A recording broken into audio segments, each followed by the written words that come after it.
오늘 이 시간에는 마태복음 12장 46절에서 50절의 말씀을 중심으로 해서 예수님이 말씀하신 나의 모친과 동생들을 보라 하는 제목을 가지고 같이 나누고자 합니다. 여기 보면 예수님께서 이제 말씀을 전하고 있을 때에 그 어머니와 동생들이 예수님을 찾아왔어요. 그리고 사람들이 많았겠죠. 들어갈 수가 없어서 중간에 어떤 사람이 당신의 예수께 말합니다. 어머니와 동생들이 밖에 있습니다. 이렇게 말할 때 예수님이 말하는 거예요. 과연 누가 나의 모친이며 나의 동생들이냐? 이렇게 말하시면서 손을 가리켜 제자들에게 말하면서 나의 모친과 동생들을 보라. 이렇게 말해요. 그러니까 누구죠? 제자들을 가리켜 나의 모친이요 나의 동생들이다. 이렇게 말하는 거예요. 그러니까 결과적으로 예수님이 말씀하시는 것은 나의 가족이 누군가 보라.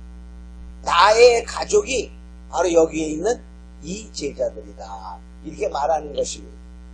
그래서 바로 나의 모친과 동생들을 보라 라는 제목을 달리 말해본다면 누가 예수님의 가족인가 이렇게 또한 제목을 달아볼 수도 있겠습니다. 자, 우리는 5월달은 이번 주에 보면 어린이날은 내일 모레 화요일이고 또 금요일은 어버이날입니다. 그래서 5월달을 우리는 가정의 달이다 이렇게 하며 가정을 다시 한번 중요시하는 생각을 갖도록 하는 5월달이다. 자, 그런데 우리는 부모 입장에서 뭐 어떻게 해야 될까요? 좋은 부모가 되도록 힘써야 돼요. 자, 우리가 태어날 때 부모를 선택할 수는 없습니다.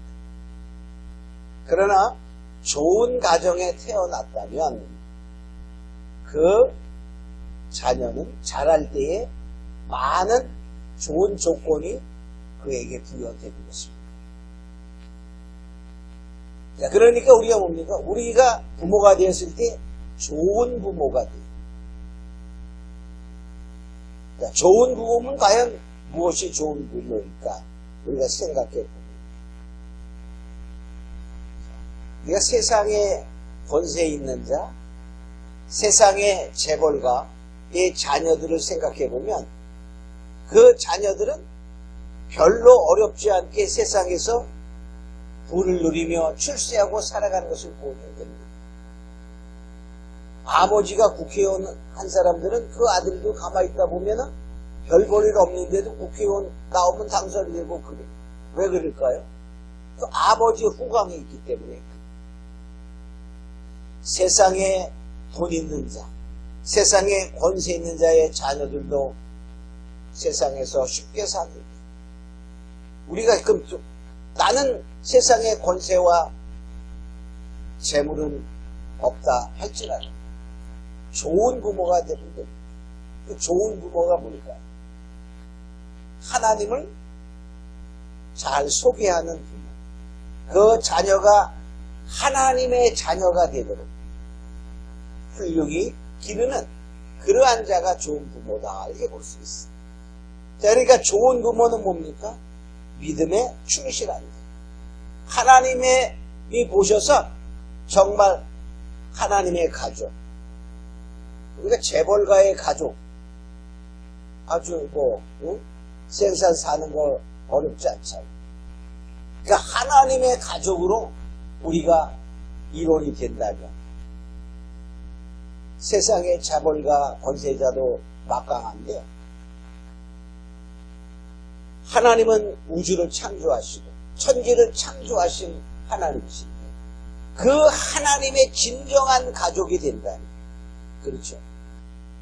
그 하나님이 주시는 그 복을 누리며 살아갈 수 있는 것입니다. 그래서 바로 우리 뭐냐? 하나님의 가족, 진정한 가족이 되도록 자녀에게 하나님을 잘 가르쳐서 참 하나님의 자녀가 되도록 길러야 한다는 것입니다. 그러기 위해서 내가 먼저 하나님의 자녀로 하나님의 정말 진정한 가족의 일원이 되어야 되는 것입니다. 그러니까 하나님의 가족이 된다는 것은 축복 중에 축복입니다. 자, 에베소서 1장 3절에 보면 이렇게 말하고 있습니다. 찬송하려다 하나님 곧 우리 주 예수 그리스도의 아버지께서 그리스도 안에서 하늘에 속한 모든 신령한 복으로 우리에게 복 주시니. 그러니까 하나님의 자녀가 가족이 되면 먼저 하늘에 신령한 복을 주신다 이렇게 말하고 있어요. 하늘의 신령한 자, 하늘의 신령한 복은 우리가 보면 죽어서 천국 가서 얻는 것도 신령한 복이지만 이 세상을 살아갈 때 부족함이 없도록 하나님이 인도하시는 축복도 거기에 해당이 됩니다. 근데 우리는 뭐죠? 예수 믿어도 뭐 별 볼 일 없어. 똑같아. 이렇게 생각할 수 있어.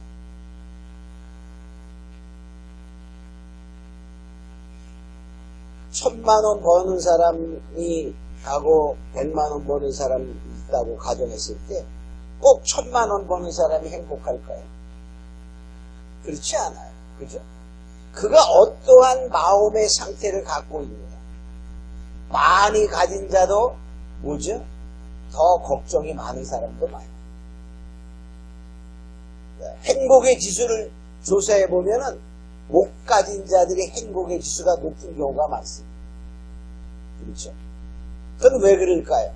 우리가 가진 그 양과 그러한 부로서 마음의 충족함을 채운다는 것은 다르다는 거예요.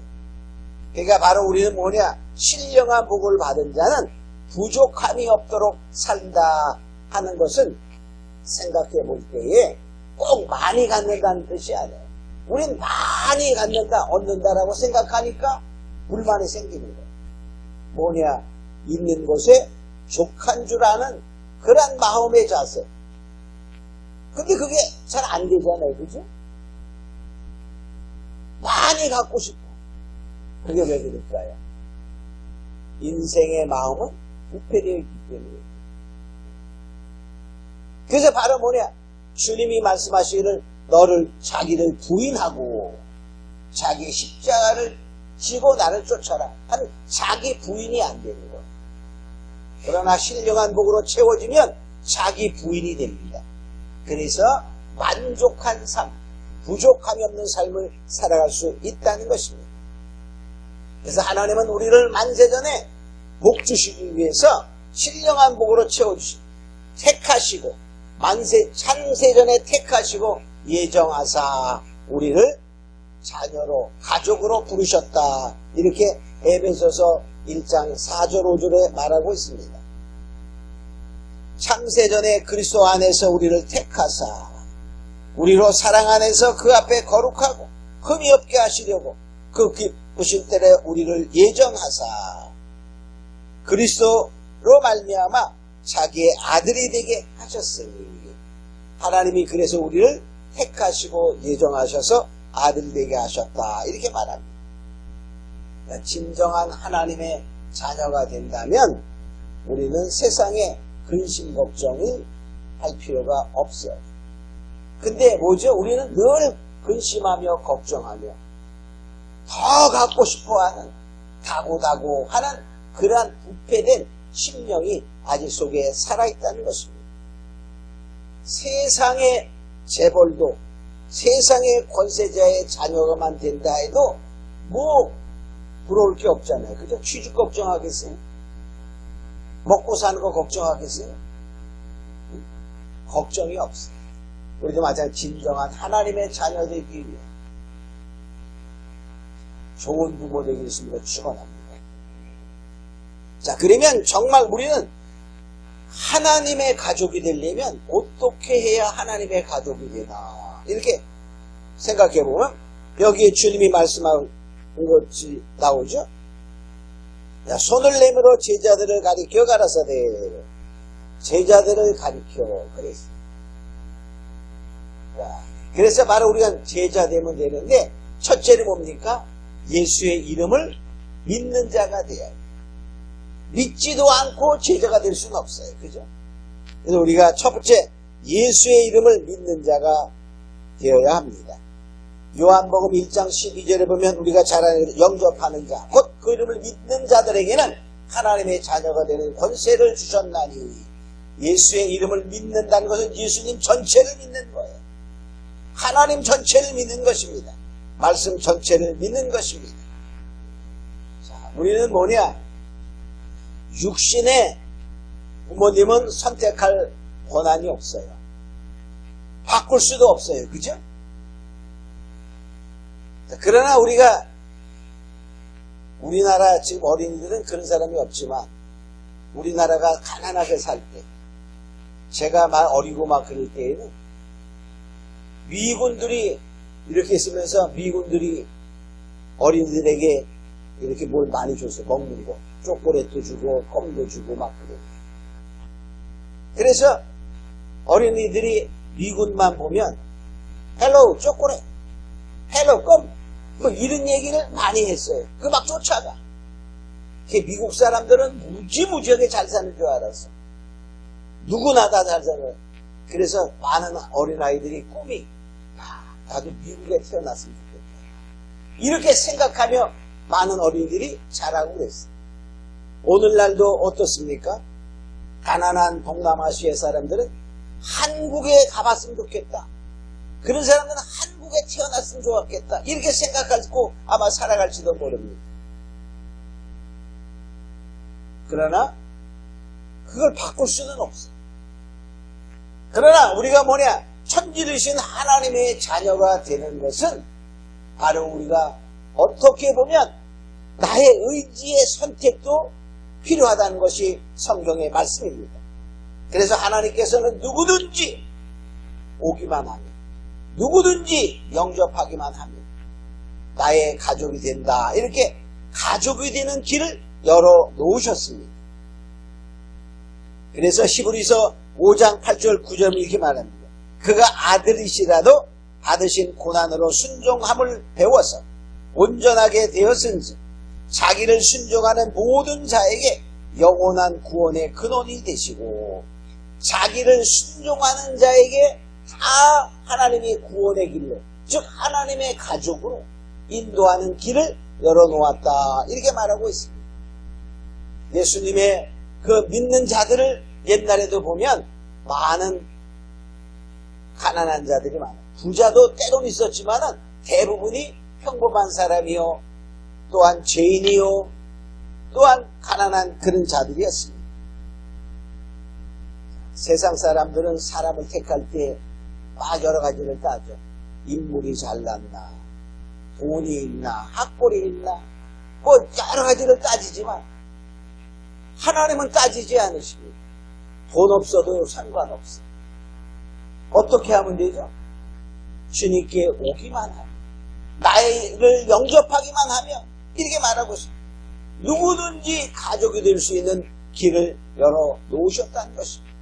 여러분, 우리가 믿음이 하나님의 자녀되는 조건이라는 것을 우리가 기억하고, 누구든지 믿기만 하면 주님의 자녀가 되는 것입니다. 우리가 믿음을 더하는 모두가 되기를 원합니다. 자, 두 번째로 보면 여기서 말씀하신 것처럼 49절에 이렇게 말해요. 자, 손을 내밀어 제자들을 가리켜 가라사대 나의 모친과 나의 동생들을 보라. 제자들을 보고 나의 가족을 보라, 이렇게 말하는 거예요. 그러니까 우리가 가족이 되려면 뭐 해야 되죠? 제자가 돼야 돼요. 제자가 돼야 돼요. 그럼 제자는 누구일까? 누가 주님의 참제자일까? 첫째, 주님의 제자는요, 주님을 1등으로 사랑해야 돼요. 사랑의 순위에 예수님을 1순위에 놓아야 된다는 거예요. 1순위. 마태복음 10장 37절에 보면 아비나 어미를 나보다 더 사랑하는 자는 내게 합당치 아니하고 아들이나 딸을 나보다 더 사랑하는 자도 내게 합당치 아니하고, 자기의 혈육보다 예수님을 더 사랑해야 된다, 이렇게 말해요. 보통 어려운 게 아니죠. 가만히 생각해봐요. 예수님을 그렇게 사랑합니까? 아니잖아, 그죠? 자, 근데 주님 말씀하시는 거예요. 또 누가복음 14장 20절 이렇게 말합니다. 무릇 내게 오는 자가 자기 부모와 처자와 형제와 자매 및 자기 목숨까지 미워하지 아니하면 너희 나의 제자가 되지 못함. 자, 이게 바로 그러면 주님을 사랑하는 것 때문에 어떤 문제가 생기면 미워하라 그 말이야. 그러니까 주님을 사랑의 1순위에 놓아라 그런 말이잖아요. 그래야 제자가 된다는 거야. 자기의 목숨까지도 아끼지 아니하는 주님을 사랑하는 마음. 어렵죠? 어려워요. 근데 이게 뭐냐? 그냥 안 되죠. 어떻게 하면 되죠? 하나님이 그 능력을 성령을 부어주는 거야. 그런데 우리의 마음은 그런 마음을 가져야 된다는 거예요. 근데 하기는 힘들어요. 베드로가 주님을 사랑했어요. 그래서 주님이 말씀하시기를 내가 이제 좀 이따 죽을 거야 이렇게 말하니까 그러지 마세요. 또 그렇게 했다가 또 뭡니까? 내가 주님을 절대로 버리지 않습니다. 죽기까지 그 사랑한다고 고백한 거야. 그 말은 나의 목숨보다 주를 더 사랑합니다 라고 고백은 했지만 실제로 그 사건이 벌어지니까 다 도망갔어요. 근데 그가 마가의 다락방에서 성령을 받은 후에는 예수님을 1순위로 사랑했고 예수님을 위해 자기의 목숨을 미워하며 죽어갔다는 순교할 수 있는 것입니다. 그러니까 우리의 마음의 자세는 그렇게 가져라 그런 말이에요. 나의 힘으로 하는 것이 아니라 누구의 힘으로? 하나님의 능력이 부어진다는 것입니다. 두 번째로 뭐냐? 자기를 부인하고 십자가를 지고 쫓아라 이렇게 말합니다. 마태복음 16장 24절에 보면 예수께서 제자들에게 이르시되 아무든지 나를 따라오려거든 자기를 부인하고 자기 십자가를 지고 나를 쫓을 것입니다. 누가복음 14장 27절에는 이렇게 말하고 있습니다. 누구든지 자기 십자가를 지고 나를 쫓지 않는 자도 능히 나의 제자가 되지 못하리라. 자기를 부인하고 자기 십자가를 지고 쫓아야 주님의 제자가 된다는 거예요. 근데 이게요, 그냥 쫓아가야지. 그러면 못 쫓아가요. 왜냐하면 나를 부인하지 아니하면 이 자체가 부패되어 있어요. 아담 이후로 모든 인간은 다 부패되어 있기 때문에 부패된 거를 그냥 가지고 가면 어떻게 될까요? 깨끗한 곳에 가면 그것도 같이 더러워지는 거예요. 그래서 쫓을 수가 없어요. 예레미야 17장 9절에 이렇게 말해요. 만물보다 거짓되고 심히 부패한 것은 마음이니. 이 만물보다 부패한 것이 우리의 마음이라는 거예요. 그러니까 이 마음을 그냥 가지고는 갈 수가 없어요. 그러니까 그것을 부인해야 된다. 그러니까 우리가 주님을 쫓아가야지 그러는거 근데도 어떤 이권 문제가 딱 생기면 돈을 사랑하는 부패한 마음 때문에 주님보다는 돈 쪽으로 기울이는 거예요. 그럴 때에 그런 마음이 생겨날 때마다 이건 내가 아니야 하고 자기를 부인해버려야 된다는 거예요. 근데 오늘날에 보면 뭡니까? 오늘날에 보면 우리가 예수님을 판 가론 유다들이 많은 것 같아요. 왜? 예수를 위해서.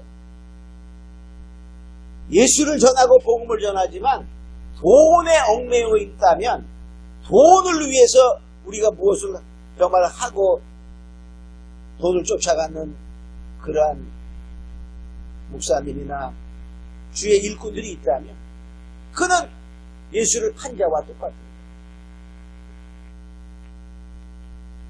그가 바로 오늘날에도 가론 유다가 너무너무 많은 거예요. 또 자기 십자가는 뭐예요?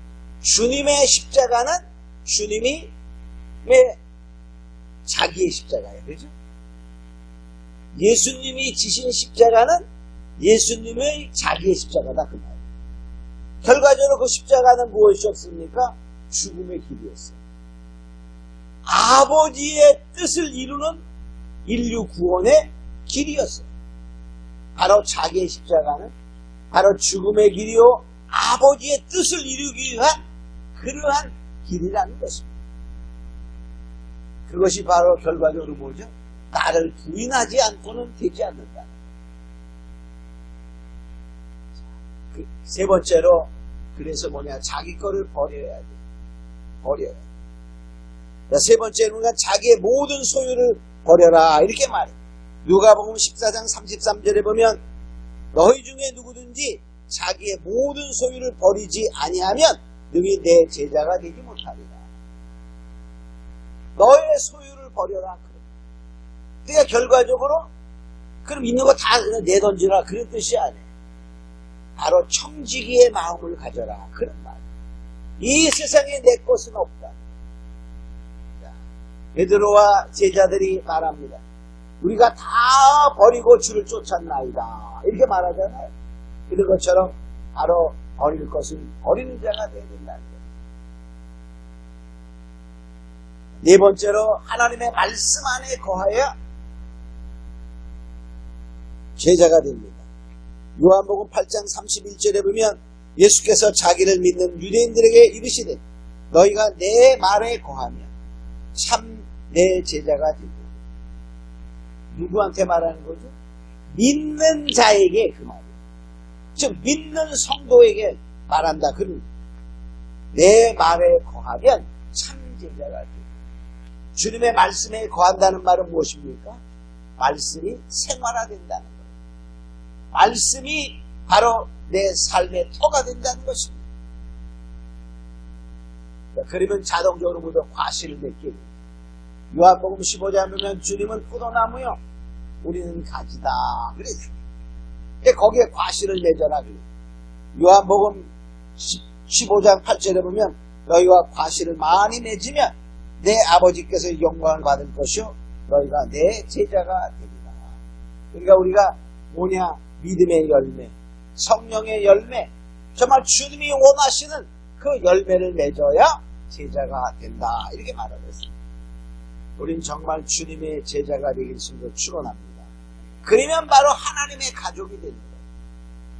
세 번째로 그렇게 말씀하시면서 이렇게 말합니다. 50절에 보니까 이렇게 말하고 있죠. 누구든지 하늘에 계신 내 아버지의 뜻대로 하는 자가 내 형제요 자매요 모친이다. 그러니까 아버지의 뜻대로 행하는 자, 아버지의 뜻. 그러니까 참 제자가 되면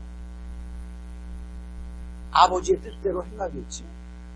근데 우리가 좀 더 이제 아버지의 뜻을 생각해 보면,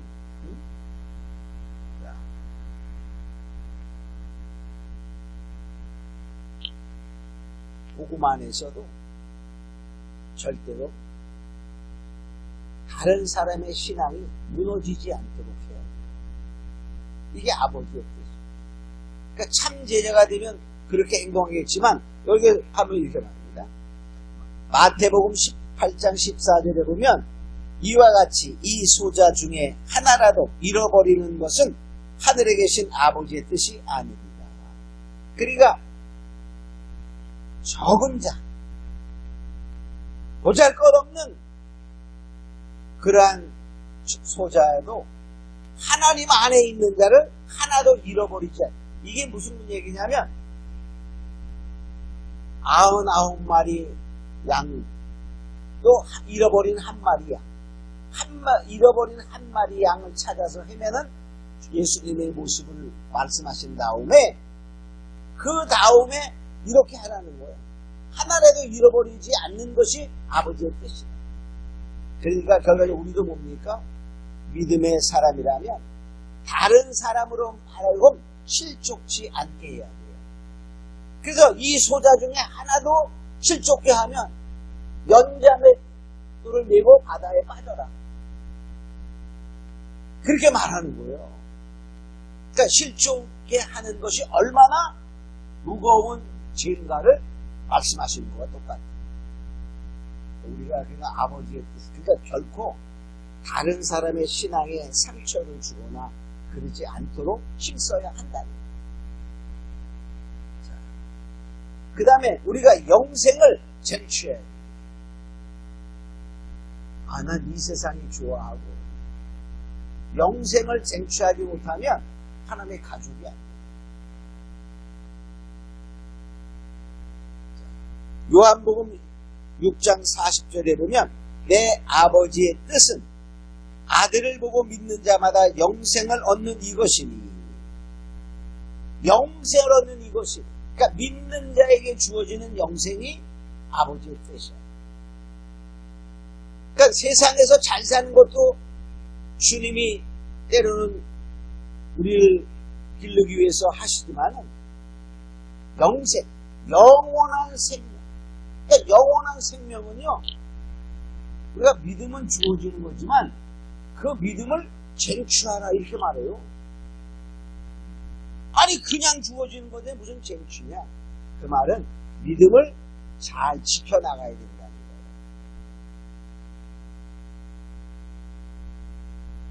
거예요. 중국에서 어떤 사람이 복고를 사는데요. 깜빡이 있고 주물러 놓는데 근데 빨았어. 빨래를.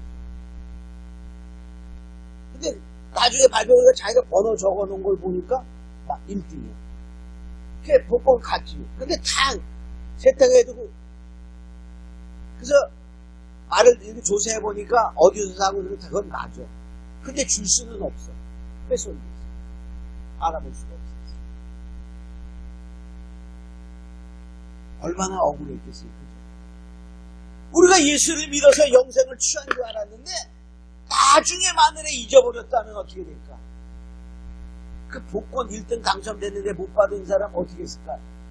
지금도 후회하고 있을 거야. 그죠? 어? 조금 어려울 때마다 그때 그거 하고 이게 한탄하지 않겠어? 자, 영생은 하나님이 믿는 자에게 주어지는 당연한 것이지만 취하라고도 말하고 있어요. 디모데전서 6장 12절에 보면 믿음의 선한 싸움을 싸우고 영생을 취하라. 영생을 취하라. 이를 위하여 네가 부르심을 입었고. 자, 우리가 하나님의 부르심을 입었는데 영생을 취하기 위해서. 그러니까 성경은요, 너무 쉽게 생각하면 그냥 믿으면 돼. 이렇게 하고 가면 믿음은 되는 게 맞아요. 근데 그 믿음이 뭐냐? 내가 참 믿음으로 간직하고 있어야 돼요. 그냥 믿으면 돼. 이 정도는요, 밥 먹으면 배불러. 그거 똑같아. 근데 밥 먹으면 배불러. 맞죠? 근데 배부릅니까, 지금? 안 먹으면 어떻게 돼? 배고픈 거예요. 마찬가지. 믿으면 영생입니다. 근데 그 영생을 취해야 된다는 거야. 취해야 돼. 마태복음 11장 12절에 보면 세례 요한의 때부터 지금까지 천국은 침노를 당하나니 침노하는 자는 빼앗는다.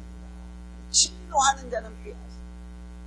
세례 요한 이후부터는 지금 우리가 어디 살고 있어요? 세례 요한 이전에 살고 있어요? 이후에 살고 있어요? 천국은 침노하는 자가 빼앗는다고 말해요. 침노해야 돼.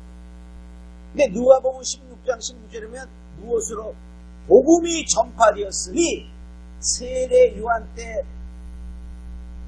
때까지 율법과 선지자의 시대고 그 후로는 복음이 전파되었으니 그것으로 즉 복음으로 천국을 침입하느니라 이렇게 말해요. 그러니까 복음을 우리가 간직해야 됩니다. 우리는 다 정말 영생을 쟁취한 자였음을 축원합니다. 그래서 결과적으로 그냥 믿음이 구원이지만 믿음이 내가 간직해야 되고 이 믿음을 잊어버리지 아니하고 끝까지 어떤 환난과 고통이 와도 어떠한 유혹이 와도 이기는 자가 되어야 된다는 거예요. 그러니까 결과적으로 잘 믿다가 오늘날에 와서 예수 외에도 구원이 있다. 이번에도 보니까는 그 NCCK에서 그 부처님 오신 날에 했는데 석가모니가 물을 깨달으며 했던 것이나 예수가 했던 것이나 다 똑같은 것이다. 이렇게 해명 발표를 했더라고요. 그런 목사님이 대단히 유명한 목사들이 많거든요. 그런 자들은 믿는다고 해요. 그죠? 근데 그들은 어떻게 할까? 잃어버린 자가 아까 복권 빠지고 하면 똑같아. 그럼 어떻게 될까? 당첨금은 줄까 안 줄까? 자기는 맞다고 해도 맞다고 인정을 해도 못 받는 거예요. 바로 그거. 믿음으로 구원이시오. 훼손된 믿음, 파괴된 믿음, 파선한 믿음은 우리를 구원의 길로 인도하지 못합니다. 우리가 배를 타고 갑니다. 근데 그 배가 파선했어. 그럼 어떻게 됩니까? 배는 침몰하고 바다에서 빠져 죽는 거예요. 세 번째로 하나님의 뜻은 성령의 은사를 주는 것. 고린도전서 12장 11절에 보면 이 모든 일은 같은 한 성령으로 행하사 그 뜻대로 각 사람에 나누어 주십니다. 그러니까 우리가 뭡니까? 성령의 은사를 사모해야 돼요. 오늘날에 보면 과거에 성령의 역사가 있어도 지금은 없다. 그래서 성령의 은사를 부인하는 사람들이 상당히 있어요. 성경은 감해도 안 되고 가해도 안 되는 거예요. 성경은 언제나 영원토록 변함없이 할렐루야.